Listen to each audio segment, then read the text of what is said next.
We all know the textbook answer. Money is just a way to measure value, a tool to trade goods and services. Simple, harmless. But if it's so simple, why does it rule our lives? We're told money is scarce and hard to get, yet in the background, new money appears out of nowhere, while the prices of everything we need quietly rise. So what is money really? And who decides how it works? Behind the neat definitions lies a hidden story of secret meetings, powerful institutions, and decisions that shape not just economies, but entire nations. From gold coins to paper bills to digital digits backed only by trust. The story of money is far stranger than we were ever taught. This is how money really works. We were taught that money began as a simple solution to an old problem. Long ago, people traded directly, grain for tools, cloth for livestock. But barter has one flaw. It only works if both sides want exactly what the other offers. If I have fish but need firewood, I need to find someone who not only has wood, but also wants fish. It's inefficient. So humanity invented money, a universal medium of exchange. Gold, silver, copper, shells, stones. Across centuries and cultures, almost anything rare and trusted could become money. But over time, one thing became clear. Money only worked if people believed in it. What gives them power is the trust that tomorrow someone else will accept them too. Because behind the scenes, money is more than just a tool. It's a system. And whoever controls that system doesn't just control trade, they control nations. US 1910. In midwinter, a small group of 7 people, powerful men who boarded a train in secrecy. Their destination? Jekyll Island, a private retreat off the coast of Georgia. To the outside world, they were going on a hunting trip. In reality, they were going to design a new financial system. After 9 days behind closed doors, they created a new financial system called the Federal Reserve System. Ironically, among those 7 individuals were head bankers, representatives of the US National Treasury, and some of the richest men on earth at that time, whose names you most surely heard before. For context, these men controlled nearly a quarter of the world's wealth at the time, and their goal was simple: create a central bank for the United States. But there was a problem. The American people despised the idea of a central bank. They knew from history that such institutions concentrated power in the hands of a few, widened inequality, and often triggered cycles of booms and devastating busts in national economies. Wherever a central bank appeared, fortune shifted upward, while ordinary citizens were left behind. So the meeting had to remain secret, and when the plan was eventually presented, it was wrapped in the language of reform. The new institution, called the Federal Reserve System. To the public, it was advertised as a safeguard, meant to stabilize the economy and protect against the very bankers who had drafted it. But in reality, those same bankers now held the keys. On December 23, 1913, while much of Congress was away for the holidays, the Federal Reserve Act was signed into law. With the stroke of a pen, the power to issue America's money was handed to a private banking system. From that day forward, dollars could be created not just by the US government, but by the Federal Reserve itself. Money loaned to the government, demanded back with interest. A system where money no longer came purely from value or gold, but from debt.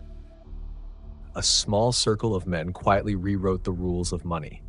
And whether you live in New York, London, or anywhere else in the world, you still live under those rules today.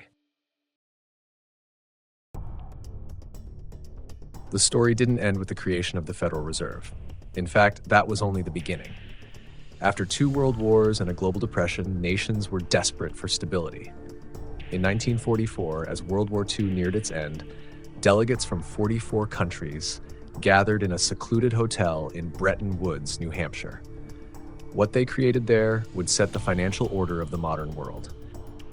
Every nation would link its currency to the US dollar, and the dollar in turn would be tied to gold. This meant that as long as America promised to redeem dollars for gold, other nations could trust the system. Their currencies would remain stable, their economies predictable. But hidden within this arrangement was a shift of historic proportions. By making the dollar the world's reserve currency, the United States gained a unique power. Every central bank on Earth now needed to hold US dollars in their vaults. Whether you lived in Europe, Asia, or South America, your money was ultimately backed not by your own government, but by trust in America's. And for a time it worked. Exchange rates were steady. International trade flourished. It seemed the world had finally found a financial anchor strong enough to keep chaos at bay. But anchors can be broken. As the costs of war mounted in the 1960s, America began printing more dollars than it had gold to back. Other nations saw the imbalance and started demanding gold in exchange for their paper. The promise of Bretton Woods was unraveling, and confidence in the system was collapsing. In 1971, President Richard Nixon made a decision that changed money forever. With a single announcement, he severed the link between the dollar and gold. From that moment on, the dollar, and by extension every other major currency, was no longer tied to anything physical.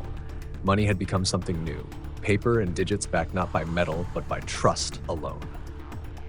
Trust in governments, trust in central banks, trust in a system that could create money from nothing. From then on, all major currencies became what we call fiat money. Fiat, from the Latin meaning, let it be. In other words, money is real because authorities declare it to be. Unlike gold or silver, fiat money has no intrinsic value. It isn't backed by anything tangible. It exists because governments and central banks declare it legal tender, and because people believe in that declaration. But here lies the hidden danger. When money is no longer tied to something scarce like gold, there is nothing stopping more of it from being created. Central banks can print, governments can borrow, and commercial banks can multiply credit through lending. And every time more money is added into the system, the value of the money already in circulation quietly erodes. We call this inflation. Most people are taught that inflation simply means prices go up. But in reality, prices rise because the money itself is losing power. What once bought you a basket of groceries now buys you only half. A dollar today can buy about 1.5 cents of what a dollar in 1934 could buy. So if you would save dollars all this time, you would lose 98.5% of your purchasing power. The money hasn't grown weaker. It's been diluted. This erosion may feel small at first, 2-3% a year, but over a lifetime, it quietly eats away at savings, wages, and pensions. Your parents may have bought a house on a single income. Today, even two incomes struggle to keep up. And in extreme cases, when trust collapses and printing spins out of control, inflation turns into something far more destructive, hyperinflation. Currencies fall apart, prices skyrocket daily, savings vanish overnight, entire economies can crumble. That is the hidden cost of fiat money. It is built not on scarcity, but on faith. And when that faith is tested, history shows the system trembles. To better understand inflation, let's look at a practical example. We'll compare money to gold, a traditional store of wealth. Imagine it's the start of the year and you have $100 in savings. Let's assume yearly inflation is 2%, though in reality it's often higher. By the end of the year, your $100 can only buy what $98 could at the start. The money is the same, but its power has shrunk. Now, let's start the same year with $100 worth of gold. Inflation is still 2%. At the end of the year, if you sell that gold, you'd get $102. As the currency weakens, the gold holds its value. This is inflation in action. Not just rising prices, but the slow erosion of your purchasing power. If ordinary inflation is a slow erosion, hyperinflation is a financial earthquake. History gives us chilling examples. In the 1920s, the German mark collapsed so fast that people carried stacks of bills in wheelbarrows only to buy a single loaf of bread. In Zimbabwe, prices once doubled in a single day. In Venezuela, banknotes piled higher than the goods they were meant to buy. In these moments, money itself loses meaning. Savings evaporate, pensions turn worthless, and salaries can't keep pace with the speed of collapse. Entire populations are thrown into poverty overnight. But here is the darker truth. Even in times of crisis, especially in times of crisis, the wealthy often find themselves in a position of advantage. When markets crash, when currencies fail, assets like real estate, businesses, and even land are sold at fractions of their worth. For those with cash, gold, or hard assets, a collapse becomes an opportunity to buy the world at a discount. And so the cycle repeats. Every crisis that devastates the many enriches the few. After each downturn, those at the top emerge stronger, holding more wealth, more control, more power than before. This is not an accident. It is a feature of the system itself. A system where money can be created without limit, debt is perpetual, and scarcity is born not by those who print the currency, but by those who must earn it. So what, then, is money? It isn't just paper in your wallet or digits on a screen. It isn't gold or silver or even debt. At its core, money is trust. Trust in governments, in banks, in a system designed to expand, contract, and shift in ways most of us will never see. It's a system that concentrates power, transfers wealth upward in times of crisis, and quietly erodes the value of our work year after year. Yet, money itself is not evil. It is simply a tool. What matters is whether you understand the game being played with it, or whether you remain a piece on the board. Because once you see how the system truly works, you can begin to protect yourself from it. You can stop saving in things that lose value and start storing wealth in assets that endure. You can stop being surprised by inflation, by crashes, by cycles that were never accidents in the first place. This is why money matters.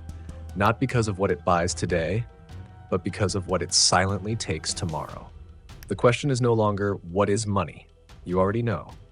The real question is, now that you've seen behind the curtain, what will you do with that knowledge?